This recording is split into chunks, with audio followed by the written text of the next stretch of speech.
நீங்கள்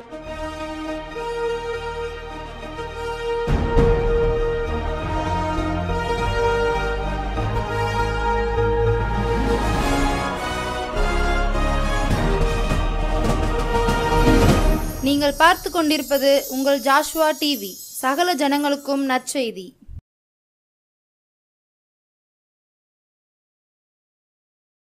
காணாமல் போன ஆடா இருந்தேனே ஏசையா, கண்ணோக்கி பார்த்தீரே கவலைகளை மாற்றினீரே, கண்ணோக்கி பார்த்தீரே கவலைகளை மாற்றினீரே, மறக்கவில்லையே மார்போடு அணைத்து கொண்டீரே, தேடி வந்தீரே தீமைகளை அகற்றி விட்டீரே.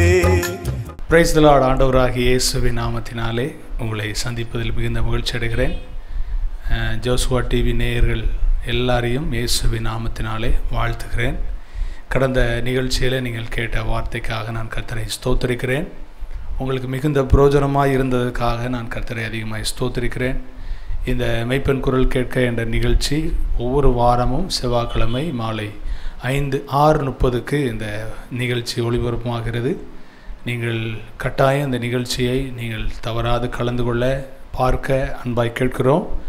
இந்த மெய்ப்பெண் குரல் கேட்க இந்த நிகழ்ச்சியின் மூலம் நீங்கள் ஆஸ்வதிக்கப்படுவீர்களானால் உங்களுடைய சாட்சிகளை, உங்களுடைய அனுபவத்தை எங்களுக்கு தெரியப்படுத்த நாங்கள் அன்பாய் கேட்கிறோம். ஸ்க்ரீனில் தெரிகிற இந்த நம்பருக்கு நீங்கள் வாட்ஸ்அப் பண்ணலாம், இல்லைனா ஃபோன் பண்ணி நீங்கள் சொல்லலாம். நாங்கள் உங்களுக்காக ஜெபிக்க ஆயத்தமாக இருக்கிறோம். ஆண்டோடைய நாமம் மகிமைப்படட்டும். நம்ம இன்றைக்கும் கூட கர்த்தருடைய வார்த்தைக்கு நேராக கடந்து போகலாம். என்னோடு கூட சேர்ந்து ஒரு வேத பகுதியை வாசிக்கலாம். சங்கீதங்களின் புஸ்தகம் 55ஆம் சங்கீதம் 22ஆம் வசனத்தை வாசிக்க கேட்போம். கர்த்தர் மேல் உன் பாரத்தை வைத்துவிடு, கர்த்தர் மேல் உன் பாரத்தை வைத்துவிடு, அவர் உன்னை ஆதரிப்பார், அவர் உன்னை ஆதரிப்பார், நீதிமானை ஒருபோதும் தள்ளாட ஒட்டார். ஆண்டவருடைய நாமத்திற்கு மகிமை உண்டாகட்டும். வாசித்த வேத பகுதியில் இப்படியாய் சொல்லப்பட்டிருக்கிறது, கர்த்தர் மேல் உன் பாரத்தை வைத்துவிடு. அழகான ஒரு வார்த்தை அல்ல? ஆமாம், கர்த்தர் நல்லவர். இந்த வார்த்தையை கேட்கிற உங்களுக்கு ஒரு நல்ல செய்தி என்ன தெரியுமா? இன்றைக்கி நான் உங்களோடு பேச போகிற தலைப்பு கர்த்தர் மேல் பாரத்தை வைத்துவிடு. இந்த செய்தியை கேட்கிற எனக்கு அன்பான தேவ பிள்ளைகளே, உங்கள் வாழ்க்கையில் பலவிதமான பாரத்தோட, பலவிதமான பார சுமையோட என்ன செய்யணும் அப்படின்னு தெரியாத ஒரு சூழலில் நீங்கள் இருப்பீங்கன்னா உங்களுக்கு தான் ஆண்டவர் பேசுகிறாரு, கர்த்தர் மேல் உங்கள் பாரத்தை வைத்து விட வேண்டும் என்று சொல்லி. இந்த சங்கீதக்காரன் அழகாக சொல்கிறாரு, கர்த்தர் மேல் உன் பாரத்தை வைத்து விடு, அவர் உன்னை ஆதரிப்பார். இன்னைக்கு உலகத்தில் பார்த்தீங்கன்னா பாரம் அதிகமாக வர்றதுக்கு காரணம் என்னன்னு சொன்னால், என்னை ஆதரிக்க யாருமே இல்லையே, எனக்கு சாதகமாக பேச யாரும் இல்லையே, எனக்கு என்னுடைய சார்பாக, என்னுடைய காரியமாக எனக்கு ஒத்தாசை பண்ணக்கூடிய, ஆதரிக்கக்கூடிய நபர்கள் இல்லையேன்னு சொல்லி ஏங்கி தவிக்கிறவர்கள் அநேகராக இருக்கிறாங்க. அவங்க வாழ்க்கையில் பாரம் அவங்களை அழுத்தி கொண்டே இருக்கும். இன்றைக்கி அப்படிப்பட்ட ஒரு சூழ்நிலையில் நீங்கள் இருப்பீங்கன்னா, இன்றைக்கி உங்களை பார்த்து ஆண்டவர் சொல்கிறாரு, அருமையான மகனே, அருமையான மகளே, உன் பாரத்தை கர்த்தர் மேலே நீ வைக்கணும் அப்படிங்கிறத நீ தெரிஞ்சுக்கோ அப்படின்னு கர்த்தர் உங்களோட பேசுகிறார்.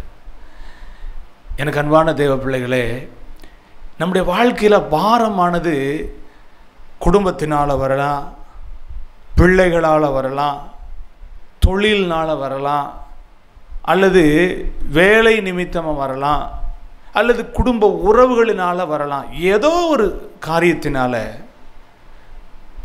நமக்கு ஏற்பட்டிருக்கிற அந்த பார சுமை நம்மை விட்டு அகற்றப்படணும், அல்லது அந்த பாரம் நம்மை விட்டு போகணும்னு சொல்லி விரும்பக்கூடியவர்களாக நீங்கள் இருக்கீங்க. ஆனால் உங்கள் வாழ்க்கையில் இந்த பாரத்தை எப்படி நம்ம விட்டு அகற்றுவதுன்னு தெரியாமல் முழிச்சுக்கிட்டு இருக்கிற உங்களுக்கு தான் ஆண்டவர் பேசுகிறாரு, உங்கள் பாரத்தை கர்த்தர் மேலே இறக்கி வைக்கணும்னு சொல்லி. முக்கியமாக அதில் சொல்லப்பட்டிருக்கு, கர்த்தர் மேல் உன் பாரத்தை வைத்து விடு. வைத்து விடு அப்படின்னு சேர்த்து வாசிக்கிறத விட இப்படி வாசித்து பாருங்கள், வைத்து விடு. அதாவது ஒரு முறை ஆண்டவருடைய சமூகத்தில் உங்கள் பாரத்தை வச்சுட்டிங்கன்னா திரும்பவும் அந்த பாரத்தை தூக்கிக்கிடக்கூடாது. தூக்கி தலையில் வச்சுக்கிட்டு, இருதயத்தில் வச்சுக்கிட்டு, சிந்தனையில் வச்சுக்கிட்டு அப்படியே நம்ம வாழக்கூடாது. வைத்து விட்டுறணும். இன்றைக்கி ஆண்டவர் அதை தான் உங்களோட பேசுகிறார்.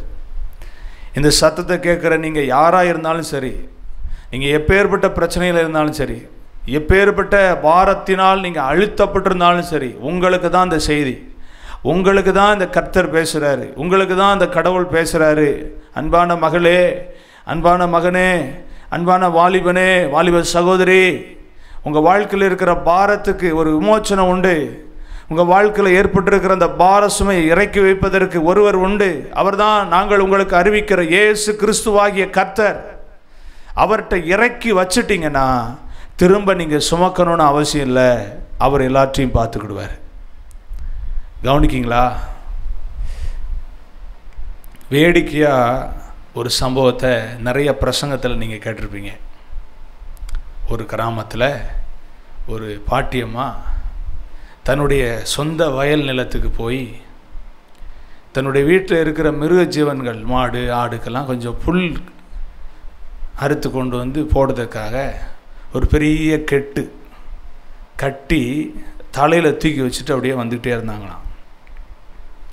அப்போ அந்த வழியாக வந்த ஒரு வாகனத்தில் வந்த ஒரு நபர் பார்த்துட்டு, ஐயோ இந்த பாட்டி எவ்வளோ பெரிய பாரத்தை தூக்கி சுமந்துட்டு வராங்க, இதை நம்ம அவங்களுக்கு இறக்குறதுக்கு ஏதாவது உதவி செய்வோன்னு சொல்லிட்டு அந்த வண்டியை நிப்பாட்டி, பாட்டியம்மா நீங்கள் இங்கே வண்டியில் ஏறிக்கோங்க, நான் உங்களை எங்கே கொண்டு போய் விடணுமோ அங்கே கொண்டு விட்டுறதேன், நீங்கள் சுமக்க வேணாம், ரொம்ப கஷ்டப்படுறீங்களேன்னு சொன்னாராம்.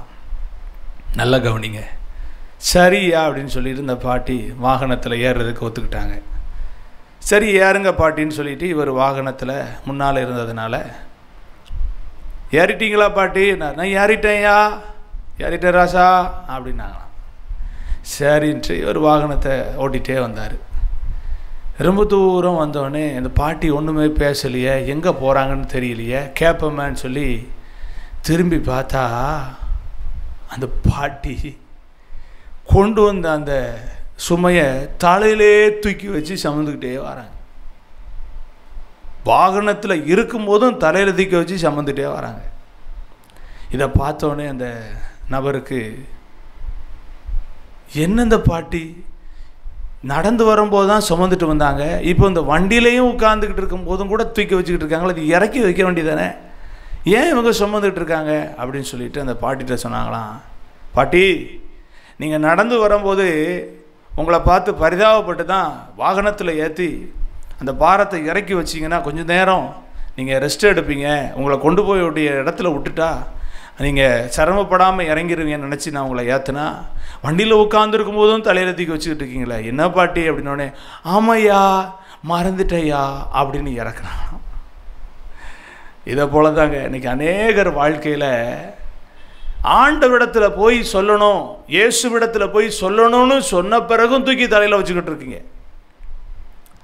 ஒருவேளை இன்னைக்கு இயேசுவே எனக்கு தெரியாது, இயேசுவை பற்றி எனக்கு தெரியவே தெரியாது, என் பாரத்தை நான் தான் சுமந்துக்கிட்டு இருக்கேன், எந்த மனுஷட்ட சொல்லியும் பிரயோஜனம் இல்லைன்னு சொல்கிறீங்களா? இன்றைக்கி உங்களுக்கு ஒரு நற்செய்தி, இயேசுவிடத்து உங்களுடைய பாரத்தை இறக்கி வைங்க. இறக்கி வச்சுட்டு உங்கள் வாழ்க்கையை நீங்கள் சுமூகமாக வாழ்ந்துகிட்டே இருக்கலாம். உங்கள் பாரத்தை ஆண்டவர் மாற்ற போதுமானவராக இருக்கிறார். இயேசு கிறிஸ்து மாற்ற போதுமானவராக இருக்கிறார். எங்கள் வாழ்க்கையில் இருந்த பாரத்துக்கு கணக்கே கிடையாது. ஆனால் ஆண்டவராகிய இயேசு கிறிஸ்து எங்கள் பாரத்தை ஏற்றுக்கொண்டார். எங்களுடைய துக்கங்களை அவர் ஏற்றுக்கொண்டார். எங்களுக்காக அவர் எல்லாவற்றையும் செய்து முடிக்கிறவராய் இந்த நிமிஷம் வரைக்கும் இருக்கிறார். அந்த நற்செய்தியை தான் உங்களுக்கு சொல்லுகிறோம். கட்டுக்கதைகளை சொல்லலை, இல்லாத விஷயத்தை சொல்லலை, எங்கள் வாழ்க்கையில் நடக்கிறது தான் உங்களோட சொல்லிக்கிட்டு இருக்கிறோம், உங்கள்கிட்ட நாங்கள் அறிவிக்கிறோம். இந்த டிவி நிகழ்ச்சி மூலமாக இந்த செய்தி உங்கள்கிட்ட வருதுன்னா உங்களை நேசிக்கிறார் ஆண்டவர். உங்கள் பாரத்தில் நீங்கள் வாழக்கூடாதுன்னு சொல்லி உங்கள் வாழ்க்கையை பாரத்திலிருந்து வெளியே கொண்டு வருவதற்காக கர்த்தரைக்கு உங்களோட பேசிகிட்டு இருக்கிறார். அல்லேலூயா, ஆமென். இன்னைக்கு இந்த தலைப்பின் கீழ் ஒரு 2 சம்பவங்களை மாத்திரம் நான் உங்களுக்கு வேதத்திலிருந்து சொல்ல ஆசைப்படுறேன். மார்க்கு சுவிசேஷம் 10ஆம் அதிகாரம் அதனுடைய 46 52ஆம் வசனம் வரைக்கும் வாசிச்சிங்கன்னா அங்கே சொல்லப்பட்டிருக்கு, பின்பு அவர்கள் எரிகோவுக்கு வந்தார்கள். அவரும் அவருடைய சீசர்களும் திரளான ஜனங்களும் எரிகோவை விட்டு புறப்படும் போது திமேயுவின் மகனாகிய பர்திமேயு என்கிற ஒரு குருடன் வழியருகே உட்கார்ந்து பிச்சை கேட்டுக் கொண்டிருந்தான். அவன் நசரேயனாகிய இயேசு வருகிறார் என்று கேள்விப்பட்டு இயேசுவே தாவீதின் குமாரனே எனக்கு இரங்கும் என்று கூப்பிடத் தொடங்கினான். அவன் பேசாதிருக்கும்படி அநேகர் அவனை அதட்டினார்கள். அவனோ தாவீதின் குமாரனே எனக்கு இரங்கும் என்று முன்னிலும் அதிகமாய் கூப்பிட்டான். என்ன செய்தான்? கூப்பிட்டான். இயேசு நின்று அவனை அழைத்து வர சொன்னார். அவர்கள் அந்த குருடனை அழைத்து, திடன்கொள், எழுந்திரு, உன்னை அழைக்கிறார் என்றார்கள். போதுங்க இதுக்கு உள்ள வசனத்தை நான் உங்களுக்கு பர சொல்றேன். இந்த அருமையான பர்திமேயு அப்படின்னுங்கிற ஒரு குருடன், இந்த குருடன் அவன் வாழ்க்கையில் இருந்த பாரம் என்னன்னு சொன்னா, அவனுக்கு கண் பார்வை தெரியாது. 2 கண்களும் பார்வை இழந்தவன், சிறு வயதிலிருந்தே பார்வை இல்லாதவன். எவ்வளோ பெரிய கொடுமையான விஷயம் இல்லை? இன்றைக்கி நமக்கு 2 கண்ணும் நல்லா தெரிகிற கண்ணு ஒரு குறிப்பிட்ட வயசுக்கு அப்புறமோ ஏதோ ஒரு சூழ்நிலையினால் கண் பார்வை பாதிக்கப்பட்டுச்சுன்னா எவ்வளோ வேதனைப்படுறோம்ல. ஐயோ எனக்கு கண் பார்வை குறைஞ்சிச்சே, நான் போய் ஆப்ரேஷன் பண்ணணும், இதுக்கு சிகிச்சை எடுக்கணும், கண் பார்வை எனக்கு வேணும் அப்படின்னு எவ்வளோ நம்ம பாரப்படுறோம்ல. ஆனால் இந்த மனுஷனுக்கு பிறவில இருந்தே 2 கண்ணும் தெரியாது. அவன் கண் பார்வை தெரியாதனால அவன் தெரு ஓரத்தில் உட்காந்து பிச்சை கேட்டு அதில் இருக்கிற காசை வச்சு சாப்பிட்டு வாழ்ந்துக்கிட்டு இருக்கிறான். ஆனால் ஒன்று தெரியும் அவனுக்கு, என்ன? இந்த இயேசு கிறிஸ்துவை குறித்து அவன் அறிந்திருக்கிறான். இயேசு கிறிஸ்துவுடைய அற்புதத்தை அவன் அறிந்திருக்கிறான், கேள்விப்பட்டிருக்கிறான். ஆனால் அவரை சந்திப்பதற்கு அவனுக்கு எந்த ஒரு வாய்ப்புமே இல்லை. ஆனால் ஒரு சந்தர்ப்பம் அவனுக்கு கிடைக்கி, இயேசு கிறிஸ்து அவன் இருக்கிற வழியாக வருகிறார் என்று கேள்விப்பட்ட உடனே அவனுக்குள்ள ஒரு எண்ணம் உருவாச்சு, என் பாரத்தை இறக்கி வைக்கக்கூடிய ஒரு சந்தர்ப்பம் எனக்கு கிடைச்சிருக்குன்னு சொல்லி அவன் வாயை திறந்து இப்படியா சொல்கிறான், தாவீதின் குமாரனே எனக்கு நீர் என்ன செய்யும், இறங்கும் என்று கூப்பிட்டான். இவன் கூப்பிட்டதை கேட்டவுடனே பக்கத்தில் இருக்கவங்களாம் சொல்கிறாங்க, கூப்பிடாத, நீ கூப்பிடாத அப்படிங்கிறாங்க. இன்றைக்கி ஆண்டவர் உங்களை பார்த்து சொல்கிறார், ஒருவேளை இந்த இயேசுவை குறித்து நீங்கள் கேள்விப்படுறீங்கல்ல, இந்த இயேசுடைய பாரத்தை மாற்றுவார்னு கேள்விப்படுறீங்கல்ல, இதை கேட்டு ஒருவேளை நீங்கள் இயேசுவே நீங்கள் கூப்பிட ஆரம்பிச்சிங்கன்னா, ஒருவேளை உங்கள் வீட்டிலையோ உங்கள் வீட்டில் இருக்கிற நபரோ உங்கள் சொந்தக்காரங்களோ உங்கள் பக்கத்தில் இருக்கவங்களோ அந்த இயேசுவை கூப்பிடாத, அவரை நீங்கள் கூப்பிடக்கூடாது, அவர்கிட்ட நீ கேட்கக்கூடாதுன்னு ஒருவேளை சொன்னாலும் இங்கே சொல்லப்பட்டிருக்கு, முன்னிலும் அதிகமாய் கூப்பிட்டான். ஏன் தெரியுமா? சொல்கிறவங்ககிட்ட பாரம் இல்லை, சொல்லவங்கிட்ட பிரச்சனை இல்லை, அவங்களுக்கு நல்ல வாழ்க்கை இருக்குது. ஆனால் கூப்பிடுற உங்களுக்கு எனக்கும் தான் பாரம். நீங்களும் நானும் யார்கிட்ட கூப்பிடுங்கிற நல்ல ஒரு அனுபவத்தை தெரிஞ்சதுனால நீங்கள் கூப்பிட்டீங்கன்னா அவர் நிச்சயமாக உங்களை அழைப்பார். அங்கே சொல்லப்பட்டிருக்கு, திடன்கொள், எழுந்திரு, உன்னை அழைக்கிறார்கள் என்று மறுபடி பக்கத்தில் இருக்கவங்க சொல்லக்கூடிய ஒரு வாழ்க்கை அவனுக்கு கிடைச்சிச்சு. இன்றைக்கி இந்த சத்தத்தை கேட்குற எனக்கு அன்பான தேவ பிள்ளையே, நீங்கள் பார்வை இல்லாதவர்களா இருந்தீங்கன்னா எவ்வளோ பெரிய பாரம் இருக்குமோ, அதை போல் உங்கள் வாழ்க்கையில் இப்படிப்பட்ட ஒரு பாரத்தை நீங்கள் நெடுநாளாய் சுமந்து கொண்டு இருப்பீங்கன்னா உங்கள் வாழ்க்கையில் இருக்கிற பாரத்தை இறக்கி வைப்பதற்கு ஆண்டவராக இயேசு ஒரு சந்தர்ப்பத்தை கொடுக்குறாரு. இன்னையிலிருந்து சொல்லுங்கள், இயேசுவே எனக்கு இறங்குன்னு சொல்லி நீங்கள் வாயை திறந்து கூப்பிடுவீங்கன்னா உங்கள் பாரத்தை மாற்றி, உங்கள் பாரத்தை உங்களை விட்டு இறக்கி விட்டு உங்களுக்கு ஒரு நல்ல வாழ்வை கொடுக்க இயேசு போதுமானவராக இருக்கிறார். இங்கே சொல்லப்பட்டிருக்கிறது 51ஆம் வசனத்தில், இயேசு அவனை நோக்கி, நான் உனக்கு என்ன செய்ய வேண்டும் என்றிருக்கிறாய் என்றார். அதற்கு அந்த குருடன் ஆண்டவரே நான் பார்வையடைய வேண்டும் என்றான். ஆண்டவர் நல்லவர். நல்லா கவனிங்க, அவனுடைய பாரத்தை இறக்கி வச்சுட்டான். இவ்வளோ நாள் அவன் சுமந்துக்கிட்டு இந்த பாரத்தை எனக்கு இறக்கி வச்சுட்டான். ஆண்டவரே நான் பார்வை அடையணும், எனக்கு வேற ஒன்றும் வேணாம். எல்லாரும் இந்த உலகத்தை பார்க்குறாங்க, நான் மட்டும் பார்க்கல, எனக்கு பார்வை வேணும். எத்தனையோ பேருடைய வாழ்க்கையில் ரொம்ப சந்தோஷமாக சமாதானமாக திருப்தியாக வாழ்கிறாங்க, கேள்விப்படுறோம். நம்ம வாழ முடியலையே நினச்சி வேதனைப்படுறீங்க. இன்றைக்கி ஆண்டவர் அதுக்கு ஒரு விடுதலையை கொடுக்குறார்.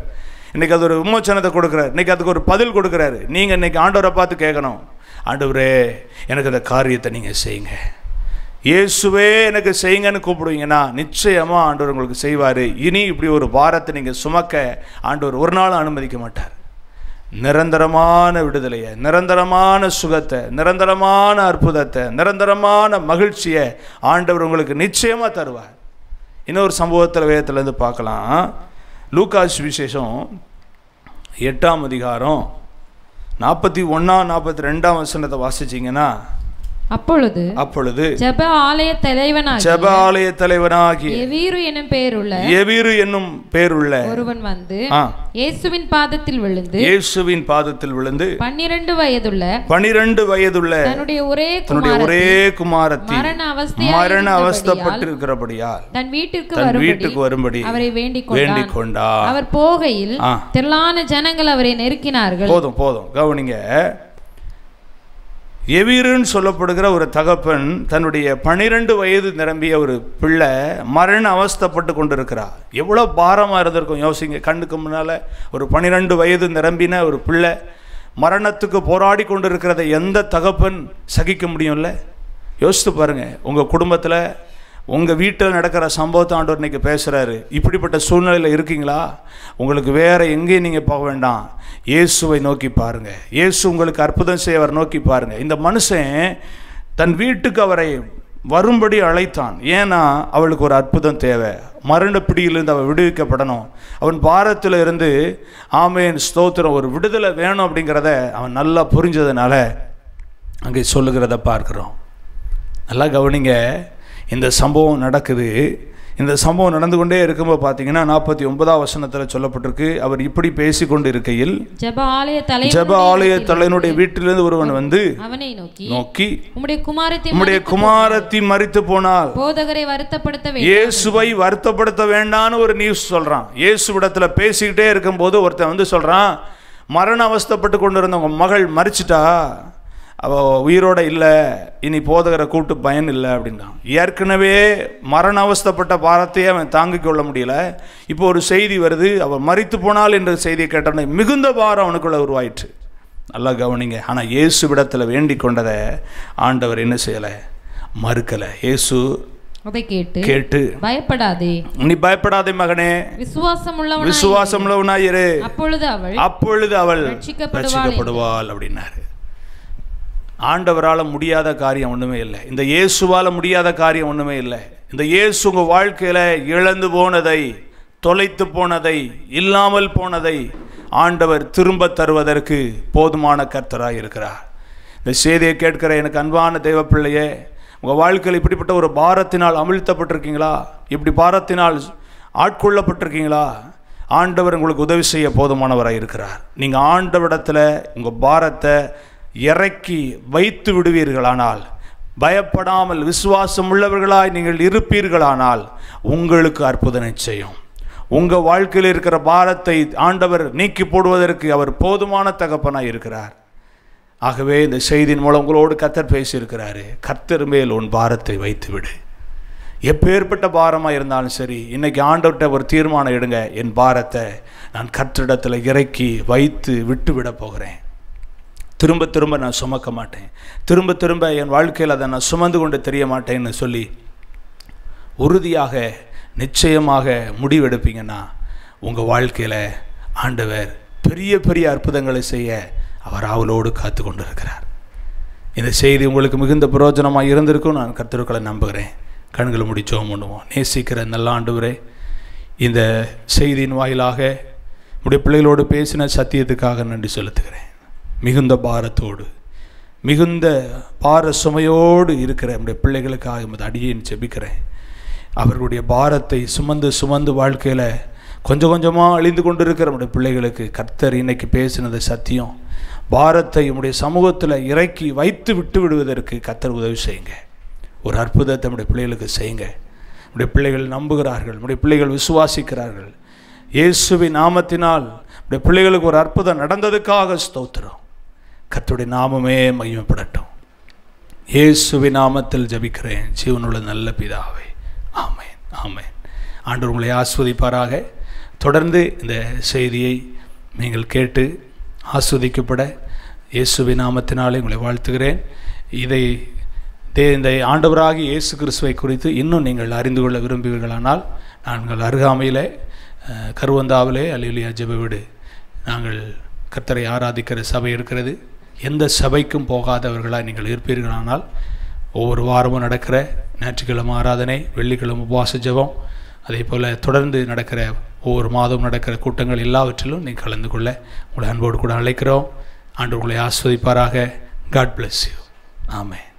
காணாமல் போன ஆடா இருந்தேனே ஏசையா, கண்ணோக்கி பார்த்தீரே, கவலைகளை மாற்றினீரே.